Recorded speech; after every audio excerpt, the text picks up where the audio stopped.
Vadodara bridge દુર્ઘટના બાદ રાજ્ય સરકાર દ્વારા સમગ્ર રાજ્યમાં આવેલા જે બ્રિજ છે તે બ્રિજનો સ્ટેબિલિટી રિપોર્ટ ચેક કરવા માટે જણાવવામાં આવ્યું હતું, જેમાં સુરત મહાનગરપાલિકા દ્વારા સુરત શહેરમાં 120થી વધુ જે બ્રિજ છે તેનું સ્ટેબિલિટી જે રિપોર્ટ છે તે પણ ચેક કરવામાં આવ્યો હતો। આ તમામ જે બ્રિજ છે તે બ્રિજ ઓકે હોવાનું જે રિપોર્ટ છે તે રિપોર્ટમાં ઉલ્લેખ કરવામાં આવ્યો હતો, પરંતુ સુરત મહાનગરપાલિકાના જે ભ્રષ્ટ અધિકારીઓ છે તેમનો ભ્રષ્ટાચારનું એક ઉદાહરણ આ ઓવરબ્રિજ ઉપર જોવા મળી રહ્યું છે। આપ જોઈ શકો છો, સુરતના ભટાર ઓવરબ્રિજની આ ઘટના છે, જ્યાં બ્રિજના એપ્રોચમાં જે ભૂવો છે તે ભૂવો પડ્યો છે અને ભૂવો એટલો ગંભીર અહીં જોવા મળી રહ્યો છે કે ભૂવામાં આપ જોઈ શકો છો, હું પોતાનો મારો હાથ નાખું છું અને આ હાથ આખો અંદર જતો રહે તેવો 3 થી 4 ફૂટ જેટલો જે ભૂવો છે તે ભૂવો જોવા મળી રહ્યો છે। સાથોસાથ આપ જોઈ શકો છો, ભૂવાની આસપાસ તિરાડ પણ પડી ગઈ છે।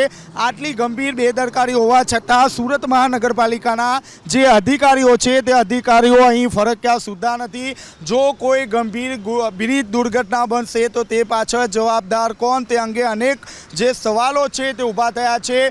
ખાસ કરીને આ બ્રિજની વાત કરીએ તો રોજે રોજ હજારોની સંખ્યામાં જે વાહન ચાલકો છે તે અહીંથી પસાર થતા હોય છે, અને જો કોઈ વાહન ચાલક આ ભૂવામાં પોતાનું વાહન ફસાઈ જાય અથવા તો ભૂવાના કારણે તેનો અકસ્માત સર્જાશે તો તે પાછળ જવાબદાર કોણ?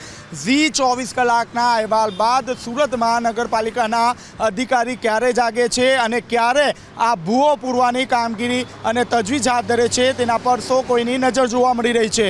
કેમેરામેન વિજય બેસાણે સાથે ચેતન પટેલ, ઝી મીડિયા, સુરત।